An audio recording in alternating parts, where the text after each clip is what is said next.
I'll start my speech in 3, 2, 1. Ladies and gentlemen, before I start my speech, I would first like to mention the motion of today's debate, and then after that, I will clarify the meaning of the key terms in the motion, which is criminalizing and recycling. The motion today is this House would criminalize individuals and organizations who does not recycle, and the meaning of the key terms in the motion.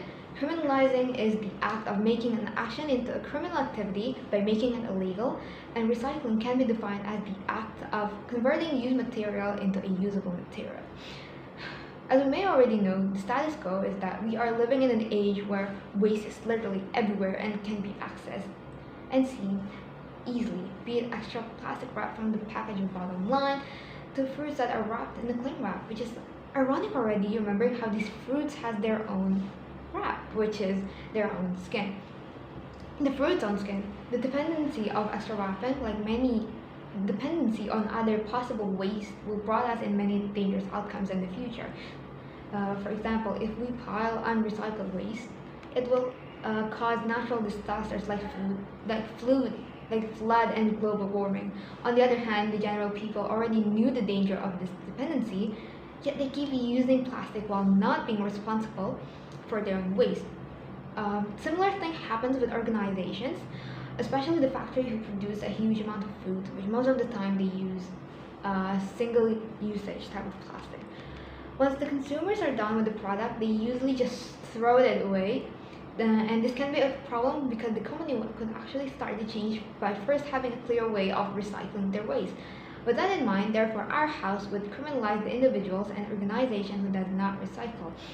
We believe that by criminalizing the act of not recycling, we can give an incentive that the company and people in general will change their habit into recycling. I will explain why this must be done and explain the effects that may exist if otherwise otherwise is being actualized, which is not criminalizing the act of not recycling. First of all, the need to criminalize not recycling exists because of the negative effects it may bring to the world. One of the most famous recycle activists in Indonesia is Gedyazka, who wrote in one of her books that most people did not realize that when they throw away their waste, it does not perish right away. It does in fact only move to another place, be it rubbish, dump trucks, or landfills. They just care about what they can see. They don't think about the future that it may cause. Therefore, if the trash hasn't perished, it's just waiting there hundreds of years before it finally gets recycled. If the trash keeps piling and piling, eventually the waste will cause thousands of disasters to humanity. Floods, global warming, rising sea levels, you mentioned it.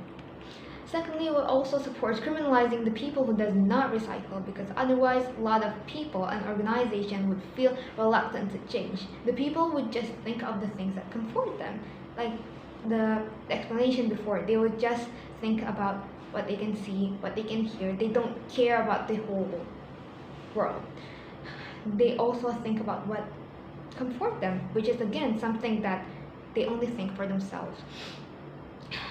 And so when they see how recycling most of the time took time and energy, they just choose to throw it away with no care about the future that can possibly happen with that single act. The company will do almost the same thing. What most company cares the most, if the people in general only think about what they like or what feel comfortable for them, the company cares about profit the most. They'll do whatever they can to gain more. Since recycling most of the time is not something that, it's something that requires extra effort and money, it is as easy to assume that these companies does not have enough incentives to recycle. Another reason why the company does not have enough incentives to recycle is that because while they fulfill the demand of the consumers to gain more profit.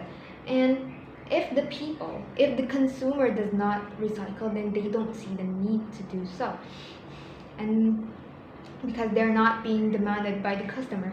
And final reason why the company will not recycle, because it is not a vital thing for them to exist in the first place. basically there are no laws that said that they won't make profit if they don't recycle. So by criminalizing the act of not recycling, therefore we will, one, push the people, push the consumers especially, to recycle, which hopefully will result in companies also being pushed to recycle due to their consumer recycling. We change with that in mind, it hopefully will change the trajectory of our future that was in a huge danger into a better future where we can live in a wiser and healthier way. So the conclusion is that our side of the house supports the criminalization of not recycling because of the negative effects it can bring. We also support that because by criminalizing the act of not recycling, we can give incentive to people and companies so therefore they can change their habits into a better one, which is to recycle. That concludes my speech.